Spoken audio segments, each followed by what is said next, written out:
বন্ধুরা, আজকে আমি গাঁঠি কচু দিয়ে আলু দিয়ে একটা দুর্দান্ত স্বাদের নিরামিষ তরকারি বানাবো। সেটা সম্পূর্ণ আমি তোমাদের সাথে শেয়ার করব। তেলটা তো আমার গরম হয়েই গেছে, আর আমি ফোড়নে দেব কালো জিরে, একটা শুকনো লঙ্কা আর একটু তেজপাতা। ফোড়নটা আমি ভালো করে ভেজে নেব। ভালো করে আমি ভেজে নেব, সুন্দর করে ভেজে নিয়ে তারপরে আমি গাঁঠি কচু আর আলুটা দিয়ে দেবো। বন্ধুরা, ফোড়নটা আমার ভাজা হয়ে গেছে। এবার আমি গাঁঠি কচু আর আলুটা ফোড়নের মধ্যে তেলের মধ্যে দিয়ে দেবো। এবার এটা আমি ভালো করে লাল লাল করে ভেজে নেব।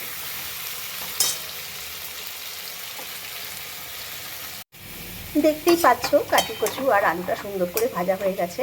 এবার আমি মশলা দিয়ে এটাকে কষাবো। এখানে মশলা আছে ধনে জিরের গুঁড়ো, একটু শুকনো লঙ্কার গুঁড়ো আর নুন আর হলুদ। আমি শুকনো লঙ্কার গুঁড়ো সচরাচর ব্যবহার করি না, কিন্তু আজকে ব্যবহার করতে হয়েছে কারণ আমার কাঁচা লঙ্কা নেই ঘরে। আর এটাকে আমি একটু জল দিয়ে গুলিয়ে নিয়ে আমি তরকারিতে দেবো।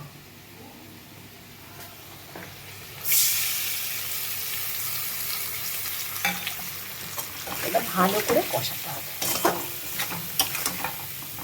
এটা নিরামিষ, কিন্তু একটু ঝোল ঝোল হবে।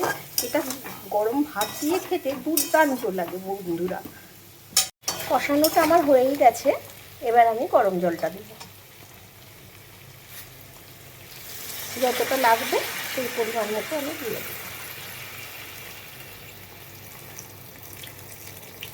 একটু ঝোল ঝোল হবে, এটা মাখা মাখার ব্যাপার না, একটু ঝোল ঝোল ভালো লাগে খেতে।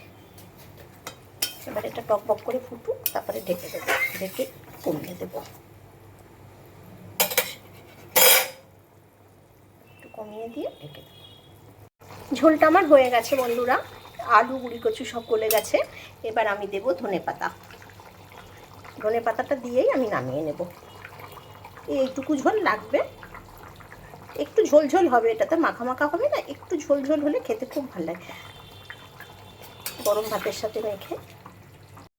বন্ধুরা, তরকারিটা আমার হয়ে গেছে। এটা তো দেখতে যেমনি সুন্দর হয়েছে, খেতেও তেমনি সুন্দর। শুধু দেখতে যে ভালো হয়েছে সেটা আপনাদেরকে বলবো না।